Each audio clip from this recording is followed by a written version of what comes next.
Hi students, आज આપણે જૈવિક અણુઓ છે એનું રિવિઝન કરીશું। તમે આગળ આ ચેપ્ટર અડધા ઉપર શીખી ગયા છો। આના શરૂઆતમાં પ્રસ્તાવના અને પછી શરૂ ટોપિક થાય છે કાર્બોહાઈડ્રેટ સંયોજનો છે। કાર્બોહાઈડ્રેટ સંયોજનો છે સામાન્ય રીતે વનસ્પતિમાંથી મળે છે એવું તમે જોઈ ગયા છો। કાર્બોહાઈડ્રેટ સંયોજનો છે એ પોલીહાઇડ્રોક્સી આલ્ડીહાઇડ, પોલીહાઇડ્રોક્સી કીટોન અથવા જેના જલ વિભાજનને અંતે આવા સંયોજનો મળે છે તેવા પદાર્થ હોઈ શકે છે। કાર્બોહાઈડ્રેટ સંયોજનોનું વર્ગીકરણ પણ તમે શીખી ગયા।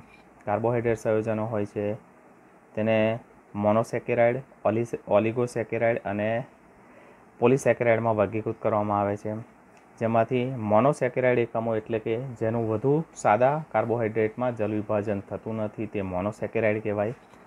ઓલિગોસેકેરાઇડ શીખી ગયા, તેમાં આપણે 3 ભાગમાં વર્ગીકૃત કરીશું: ડાયસેકેરાઇડ, ટ્રાયસેકેરાઇડ, ટેટ્રાસેકેરાઇડ। ડાયસેકેરાઇડ એટલે કે જેના જલ વિભાજનથી 2 મોનોસેકેરાઇડ એકમ મળે। ટ્રાયસેકેરાઇડ જેના જલ વિભાજનથી 3 મોનોસેકેરાઇડ એકમ મળે તેને ટ્રાયસેકેરાઇડ કહેવાય। અને ટેટ્રાસેકેરાઇડ એટલે જેના જલ વિભાજનથી 4 મોનોસેકેરાઇડ એકમો આપણને પ્રાપ્ત થઈ શકે તે ઓલિગોસેકેરાઇડ કહેવાશે। અને છેલ્લું વર્ગીકરણ હતું એ પોલીસેકેરાઇડ હતું, જે બહુ સંકીર્ણ બંધારણ છે અને જેના જલ વિભાજનથી અનેક મોનોસેકેરાઇડ એકમો મળતા હોય છે। હવે આગળ આપણે રિવિઝનમાં મોનોસેકેરાઇડ સંયોજનોથી આપણે સ્ટાર્ટ કરીશું।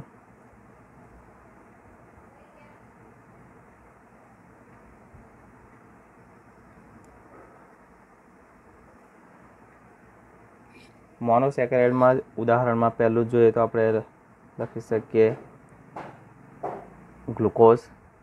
અને ગ્લુકોઝનું બંધારણ સૂત્ર લખવું હોય તો C6H12O6। એનું આપણે રેખીય બંધારણ જોવું હોય તો 6 કાર્બન છે। 6 કાર્બન છે તો પહેલો આલ્ડીહાઇડ સમૂહ છે, 1 કાર્બન, આ બીજો, ત્રીજો, ચોથો, 5મો કાર્બન અને આ 6થો કાર્બન CH2OH। આ રીતે આપણે એને યાદ રાખી શકીએ છીએ। બીજો કાર્બન છે ત્યાં આગળ જમણી તરફ OH, પછીના કાર્બન પર H, OH, OH। આ જ ક્રમમાં યાદ રાખવાનું આપણે OH, H, OH, OH। મેં લખો એ ક્રમ તમે જોયો હશે, CHO થી પછી કાર્બન લખ્યા અને છેલ્લા કાર્બન ઉપર CH2OH કરી દીધો અને બીજાથી 5મા કાર્બન સુધીનો ક્રમમાં લખ્યું OH, H, OH અને OH। આ છે OH છે તો એની સામેની બાજુએ આપણે લખવાનું છે H, H છે તો એની સામેની બાજુએ હોય OH, OH છે તો સામેની બાજુએ H અને OH છે તો સામેની બાજુએ H। આ ગ્લુકોઝ છે એ ગ્લુકોઝનું રેખીય બંધારણ છે। આ ગ્લુકોઝ છે તે D+ ગ્લુકોઝ તરીકે આપણે એને લખીએ છીએ। અહીંયા આગળ D કેમ લખેલું છે? છેલ્લા કિરાલ કાર્બન ઉપર OH સમૂહ જમણી તરફ છે, છેલ્લો કાર્બન આ થશે પણ છેલ્લો કિરાલ કાર્બન આ થશે, અસમ કાર્બન કે જેની ચારે સંયોજકતા જુદા જુદા પરમાણુ અથવા સમૂહો દ્વારા સંતોષાયેલી હોય। આ કાર્બન છે એની આ તરફ OH છે, અહીં આગળ CH2OH છે, અહીં આગળ H છે અને ઉપરની બાજુએ આખો ભાગ છે। એટલે આ કાર્બન છે એની ચારે ચાર સંયોજકતા જુદી છે, આ બાજુનો ભાગ, અહીંયા જોડાયેલો, આ જોડાયેલો, બધા જુદા છે, માટે આ કાર્બન છે અસમ કાર્બન થશે। એટલે અસમ કાર્બન કિરાલ કાર્બન કોને કહેવાશે? તો કે જે કાર્બનની ચારેય સંયોજકતા જુદા જુદા પરમાણુ અથવા સમૂહો દ્વારા સંતોષાયેલી હોય તે કાર્બન। એમાં OH સમૂહ છે એ જમણી તરફ છે માટે આપણે D લખીશું, જો OH અહીં ડાબી તરફ હોત તો આપણે L લખત અહીં આગળ પ્લસ। એટલે આ D છે એ આપણે બંધારણના આધારે લખી શકીએ છીએ, અહીં આગળ પ્લસ અથવા માઇનસ। પ્લસ છે એ દક્ષિણ ભ્રમણીય દર્શાવે છે,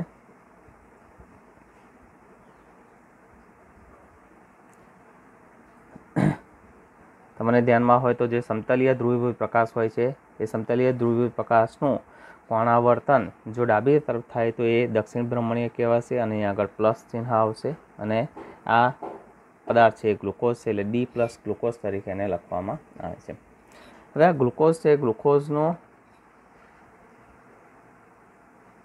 સ્ક્રીન થોડો કટ થઈ ગયો હતો, CHO, પછી આ પહેલો કાર્બન 2, 3, 4, 5 અને 6, CHO લખ્યું, છેલ્લે CH2OH લખ્યું આપણે, બરાબર। બીજા, ત્રીજા, ચોથા અને પાંચમા કાર્બન ઉપર OH, H, OH અને H લખવાનું છે. OH છે એની સામેની બાજુ H, H છે એની સામેની બાજુ OH, OH છે એની સામેની બાજુએ H અને OH છે એની સામેની બાજુએ ફરીથી H. છેલ્લો કાર્બન આ થશે, પણ છેલ્લો કિરાલ કાર્બન આ થશે. આ કિરાલ કાર્બન એટલા માટે કહેવાશે કે આ કાર્બન છે એની ચારે ચાર સંયોજકતા જુદા પરમાણુ અથવા સમૂહ દ્વારા સંતોષાયેલી છે. આ 1 થયો, આ 2 થયો, આ 3 થયો અને 4 થયો, માટે આ અસમ કાર્બન કહેવાશે. છેલ્લા કાર્બન ઉપર OH છે જમણી તરફ છે, માટે અહીંયા આગળ લખાશે D. પ્રાયોગિક રીતે જ્યારે સમતલીય ધ્રુવીય પ્રકાશને આ પદાર્થ છે એના દ્રાવણમાંથી પસાર કરવામાં આવે છે ત્યારે સમતલીય ધ્રુવીય પ્રકાશનું જમણી તરફ કોણાવર્તન કરે છે, માટે તે બને છે દક્ષિણ બ્રહ્મણી. એટલે આ પ્રાયોગિક રીતે માપેલું હોય છે. અને પદાર્થ છે ગ્લુકોઝ, એટલે આ રીતે D+ ગ્લુકોઝ તરીકે આપણે લખીએ છીએ. હવે ગ્લુકોઝ છે, ગ્લુકોઝનું રેખીય બંધારણ જે હું કેટલીક કસોટીઓ બતાવું છું, કસોટીઓ દ્વારા નક્કી કરવામાં આવેલું છે.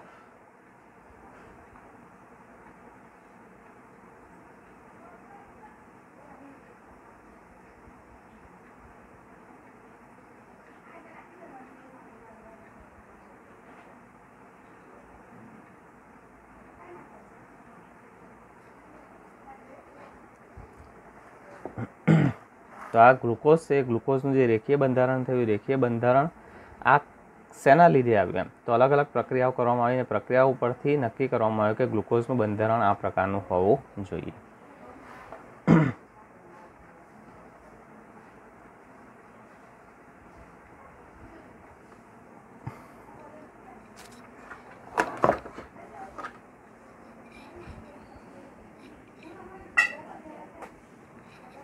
તો આપણે પહેલી કસોટી જોઈએ.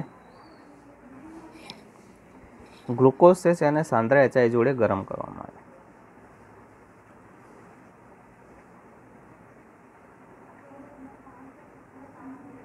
અને એની સાથે ગરમ કરતા નોર્મલ હેક્ઝેન નિપજ તરીકે મળે છે. નોર્મલ હેક્ઝેન, હેક્ઝેન એટલે 6 કાર્બન છે, 1 2 3 4 5 અને આ 6 કાર્બન. આ સંયોજન છે હેક્ઝેન છે, નોર્મલ હેક્ઝેન લખીશું, જેમાં કોઈ શાખા નથી. એટલે આ રેખીય નિપજ આપણને મળે છે. અને આ રેખીય નિપજ મળે છે તેના ઉપરથી તારણ કાઢવામાં આવે છે કે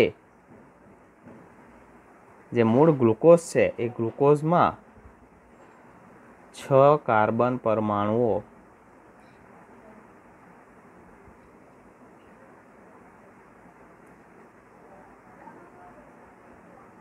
સરળ શૃંખલામાં જોડાયેલા હોવા જોઈએ.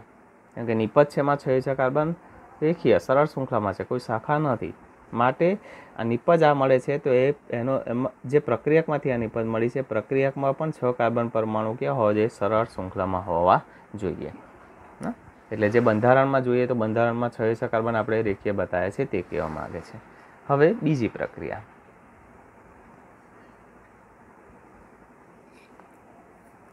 ગ્લુકોઝ છે એ ગ્લુકોઝને હાઇડ્રોક્સિલ એમાઇન સાથે પ્રક્રિયા કરવામાં આવે. હું બંધારણ હવે લખીશ, ટૂંકમાં લખીશ. CHO વચ્ચે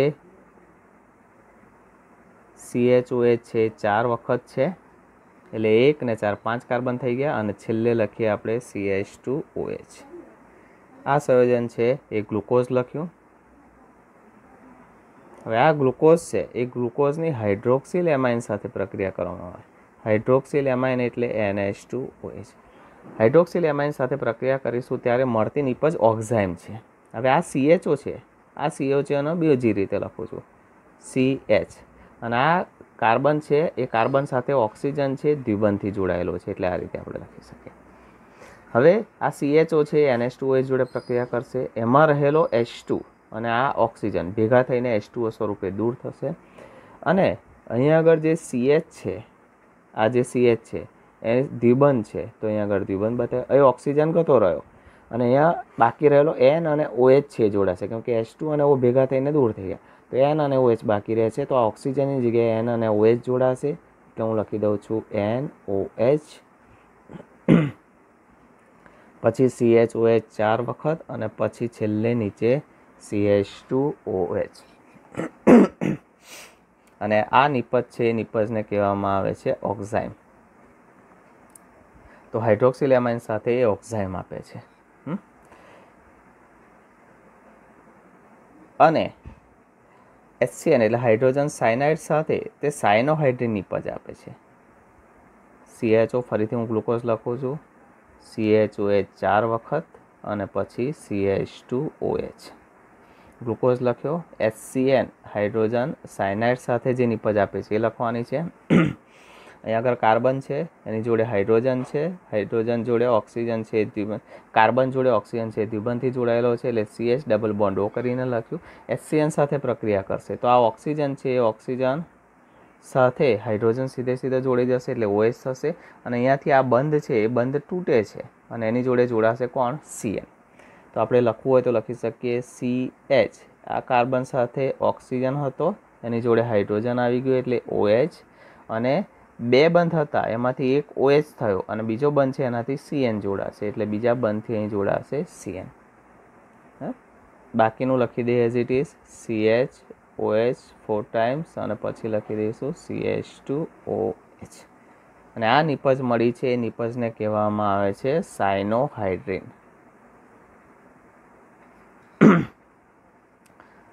તો આ જોડાણ તમને ખ્યાલ આવી ગયો હશે.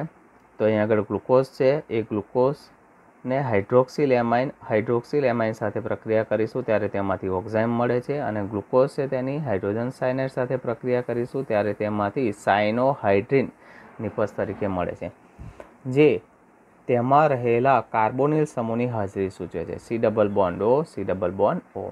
એટલે અહીં આગળ આપણે તારણ કાઢીશું કે અહીંયા આગળ કાર્બોનિલ સમૂહ શું છે? હાજર છે. મૂળ બંધારણમાં કાર્બોનિલ સમૂહ જોવો હશે તો પાછા ઉપર આવ્યા. કાર્બોનિલ સમૂહ ક્યાં છે? તો CHO છે એ આલ્ડીહાઇડ છે, આલ્ડીહાઇડમાં C double bond O carbonyl સમૂહ છે એટલે આ બંધારણ છે તેમાં કાર્બોનિલ સમૂહ હાજર છે તેવું. એટલે જો બંધારણમાં જોતા જઈએ તો પહેલામાં આપણે કાર્બન છે સરળ શૃંખલામાં છે તેના વિશે વાત કરી એટલે પહેલું કસોટી ઉપરથી એ સાબિત થયું. બીજામાં કાર્બોનિલ સમૂહ હાજર હોવો જોઈએ ગ્લુકોઝમાં, એ સાબિત થયું. એના પછીની કસોટીમાં કાર્બોનિલ સમૂહ છે તેમાં પણ કાર્બોનિલ સમૂહ ધરાવતો કયો ક્રિયાશીલ સમૂહ થશે? તો એ થશે આલ્ડીહાઇડ છે એવું સાબિત કરવાનું છે.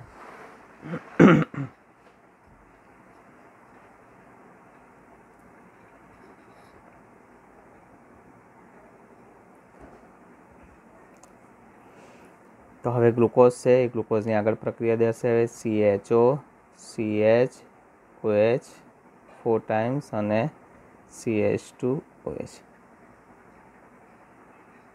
મંદ ઓક્સિડેશન કરતા ગ્લુકોઝ છે તેની મંદ ઓક્સિડેશન કરતા બ્રોમિન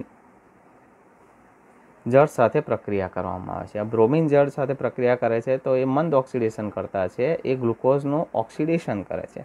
ઓક્સિડેશન કરે ત્યારે શું થશે? તો કે આ આલ્ડીહાઇડ સમૂહ છે તેનું કાર્બોક્સિલિક સમૂહમાં રૂપાંતર થાય છે.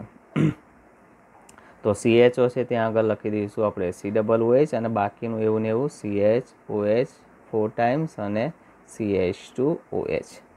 તો અહીંયા આગળ શું થઈ ગયું? આલ્ડીહાઇડ છે એનું Br2ની હાજરીમાં મંદ ઓક્સિડેશન કરતા છે એટલે ઓક્સિડેશન કરશે. આલ્ડીહાઇડનું કાર્બોક્સિલિક એસિડમાં ઓક્સિડેશન કરે છે અને ગ્લુકોઝ છે તેમાંથી એક C ડબલ OH સમૂહ ધરાવતો અને 6 કાર્બન વાળો ગ્લુકોનિક એસિડ આપણને મળે છે.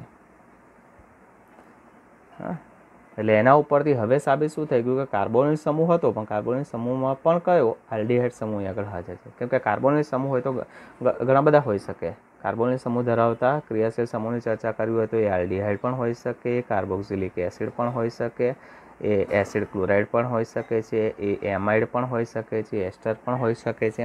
પણ એમાં પણ કયો હાજર છે? તો કે આલ્ડીહાઇડ હાજર હોવો જોઈએ. તો એ બ્રોમિન સાથે આ C ડબલ OH સમૂહમાં રૂપાંતર પામે છે એટલે કે ગ્લુકોનિક એસિડ આપણને આપે છે.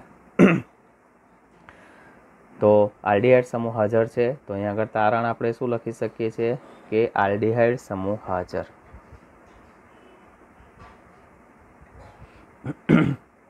એના પછી તો હવે બંધારણમાં આપણે જોઈશું તો આપણે હવે શું સાબિત ક્યાં સુધી પહોંચ્યા? CHO પહેલામાં 6 કાર્બન છે સરળ શૃંખલામાં છે, બીજામાં કાર્બોનિલ સમૂહ હાજર છે, ત્રીજામાં કાર્બોનિલ સમૂહમાં પણ કયો? આલ્ડીહાઇડ સમૂહ હાજર છે એટલું સાબિત થઈ ગયું. હવે આપણે એના પછીની કસોટી જોઈએ. ગ્લુકોઝ CHO, CHOH 4 ટાઈમ્સ અને પછી CH2OH. એનું એસિટિલેશન કરવાનું. એસિટિલેશન કરવામાં આવે છે એસિટિક એનહાઇડ્રાઇડ વડે, CH3CO2 અથવા તો એસિડ ક્લોરાઇડ વડે પણ કરી શકાય, CH3COCl વડે પણ કરી શકીએ છીએ આપણે.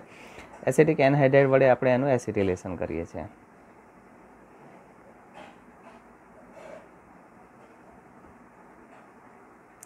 એસિટિલેશન કરશું એટલે શું થશે? તો જ્યાં આગળ હાઇડ્રોક્સિલ સમૂહ છે તેમાંનો હાઇડ્રોજન દૂર થશે. અહીંયા ચાર OH સમૂહ છે, એમાંથી H જશે અને અહીંયાથી પણ H જશે. તો આ બધી જગ્યાએથી H જશે, બરાબર, અને H અહીંથી દૂર થશે અને એના સ્થાને જોડાશે COCH3. એટલે નિપજ લખવી છે તો આપણે લખીએ CHO, પછી CH, એની જોડે O, અને Oની જોડે લખીશું આપણે COCH3. કેટલી વખત? 4 વખત. અને નીચે આગળ જતાં CH2O એની જોડે તો છે જ, અહીંયાથી H જશે ને ત્યાં પણ શું આવશે? COCH3. હા, તો અહીંયા આગળ 5 વખત શું જોડાઈ ગયો? એસિટાઇલ સમૂહ જોડાઈ ગયો, અને આ CH3COO એટલે એસિટેટ થશે. તો આપણને જે નિપજ મળે છે એ કેવી નિપજ કહેવાય? પેન્ટા એસિટેટ. તો આ ગ્લુકોઝ પેન્ટા એસિટેટ નિપજ તરીકે આપણને મળે છે. જે પેન્ટા એસિટેટ નિપજ મળી છે એ શું સૂચવે છે કે મૂળ ગ્લુકોઝ છે તેમાં 5 OH સમૂહ હાજર હોવા જોઈએ. આ 4 OH અને એક આ 5 OH સમૂહ હાજર હોવા જોઈએ. તો અહીંયા આગળ આપણે તારણ લખીએ તો તારણમાં શું લખીશું? હા, કે 5 OH હાઇડ્રોક્સિલ સમૂહ હાજર. તો ગ્લુકોઝ છે, ગ્લુકોઝમાં 5 OH હાજર હોવા જોઈએ. હવે 5 OHની વાત કરીશું તો 5 OHમાં એવું પણ હોઈ શકે કે અહીંયા આગળ આપણે CHO કહીએ, આ કાર્બન છે, કાર્બન સાથે OH, અને એ જ કાર્બન સાથે બીજો OH બતાવે, ત્રીજા કાર્બન ઉપર OH, અહીંયા OH બતાવી દઈએ, આની જોડે 2 હાઇડ્રોજન બતાવી દઈએ, 1 2 3 4, ફરીથી H2 બતાવી દઈએ, છેલ્લે CH2OH બતાવી દઈએ. બરાબર, તો જુઓ 1 2 3 4 ને 5 થઈ ગયા. તો આ રીતનું બંધારણ હોઈ શકે. પરંતુ આપણને ખબર છે કે ગ્લુકોઝ છે એ ગ્લુકોઝ કેવો છે? સ્થાયી છે. ગ્લુકોઝ સ્થાયી છે. એના ઉપરથી તારણ નીકળે છે કે અહીંયા આગળ શું થશે? જો ગ્લુકોઝ અસ્થાયી હોત તો શું થાત? એક જ કાર્બન ઉપર 2 OH હોત તો એમાંથી એક H અને OH છે પાણીના અણુ સ્વરૂપે અહીંયાથી દૂર થાત અને અહીંયા આગળ C ડબલ બોન્ડો થઈ જાય. પરંતુ ગ્લુકોઝ એ કેવો છે? સ્થાયી છે. એવું થતું નથી. એનો અર્થ કે એક જ કાર્બન ઉપર 2 OH સમૂહ ગ્લુકોઝમાં હશે નહીં. તો બીજું શું શક્યતા છે? તો ગ્લુકોઝ છે, ગ્લુકોઝમાં જે 5 કાર્બન છે, 5 કાર્બન પર 5 OH સમૂહ જોડાયેલા હોવા જોઈએ. એટલે આ પ્રકારનું બંધારણ હશે નહીં. ફરીથી એકવાર રિપીટ કરી દઉં છું. ગ્લુકોઝમાં આના ઉપર સાબિત કર્યું 5 હાઇડ્રોક્સિલ સમૂહ હાજર છે. 5 હાઇડ્રોક્સિલ સમૂહ હોય તો એક જ કાર્બન ઉપર 2 OH સમૂહ હોઈ શકે છે. 2 OH, અહીંયા પણ 2 OH હોઈ શકે છે, અને અહીંયા CH2OH આ રીતનું હોઈ શકે છે. પરંતુ જો આ પ્રકારની ગોઠવણી હોય તો આ સંયોજન કેવું બને છે? અસ્થાયી. અને એમાંથી H અને OH પાણીના અણુ સ્વરૂપે દૂર થશે. પણ આપણે જોઈએ છીએ કે ગ્લુકોઝ છે એ અસ્થાયી નથી. ગ્લુકોઝ કેવો છે? સ્થાયી છે, અને પાણીનો અણુ ગુમાવતો નથી. એનો અર્થ કે ગ્લુકોઝના 5 કાર્બન ઉપર OH સમૂહ હાજર હોવા જોઈએ. એટલે એનું સાચું બંધારણ થશે 5 કાર્બન ઉપર 5 OH સમૂહ, 1 2 3 4 અને 5. હા, એટલે આ રીતની ગોઠવણી હોવી જોઈએ. એટલે પેન્ટા એસિટેટ વ્યુત્પન્ન મળે છે અને ગ્લુકોઝ સ્થાયી છે. એટલે 5 કાર્બન ઉપર 5 OH સમૂહ હાજર હોવા જોઈએ એવું આપણે કહી શકીએ.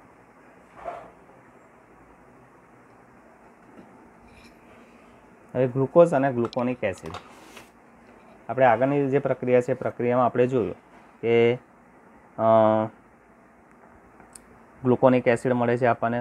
Br2 મંદ ઓક્સિડેશન કરતા વડે ઓક્સિડેશન કરીશું એટલે ગ્લુકોનિક એસિડ મળે છે. હવે આ ગ્લુકોઝ અને ગ્લુકોનિક એસિડ બંનેનું પ્રબળ ઓક્સિડેશન કરતાં HNO3 વડે ઓક્સિડેશન કરવામાં આવે છે ત્યારે 2 COOH સમૂહ ધરાવતો સેકેરિક એસિડ મળે છે. તો એ પ્રક્રિયા આપણે જોઈએ. તો વચ્ચે ગ્લુકોઝ લખી દઉં છું ને આ બાજુ ગ્લુકોઝ લખીએ. આપણે આ પ્રક્રિયા નંબર આવે છે 5. હું ગ્લુકોઝ લખું છું CHO, CHOH, CH2OH. એનું ઓક્સિડેશન કરીશું.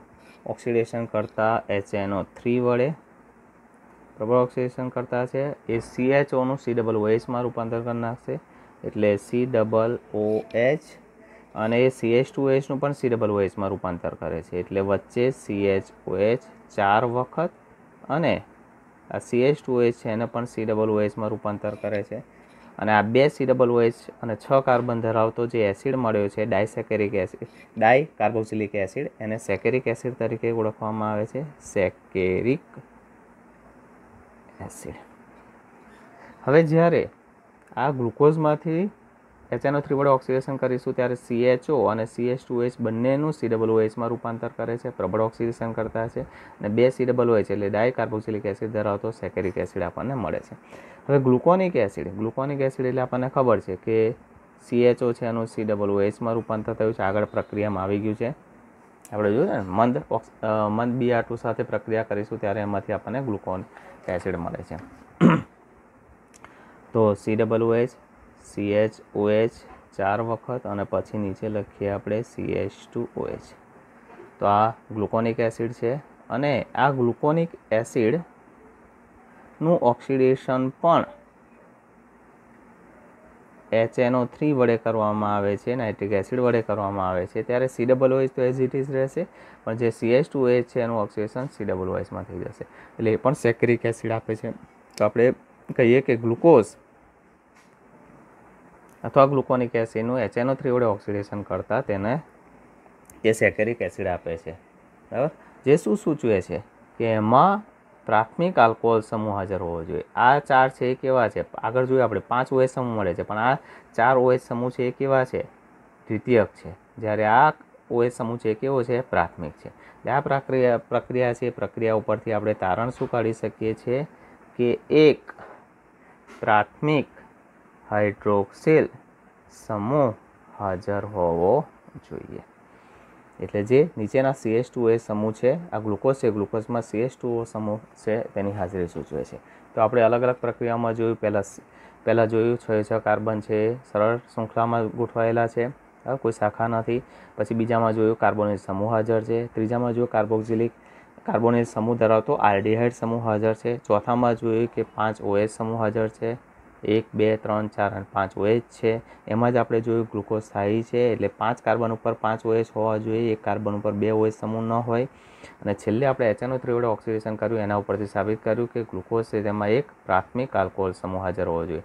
આ જે છે એ કેવા છે? દ્વિતીયક. આ 1, 2, 3 અને 4 છે દ્વિતીયક આલ્કોહોલ છે, અને આ છેલ્લા કાર્બન ઉપર છે, એટલે આમ જોઈએ તો આ બાજુથી પહેલા કાર્બન ઉપર છે, એટલે આ પ્રાથમિક આલ્કોહોલ સમૂહ હાજર છે તે રૂપે. તો ફિશર છે, ફિશર નામના વૈજ્ઞાનિકે ઘણા બધા ગુણધર્મો છે, ગુણધર્મોની ચકાસણીના આધારે ગ્લુકોઝ છે, ગ્લુકોઝનું આ પ્રકારનું બંધારણ એને સૂચવ્યું હતું.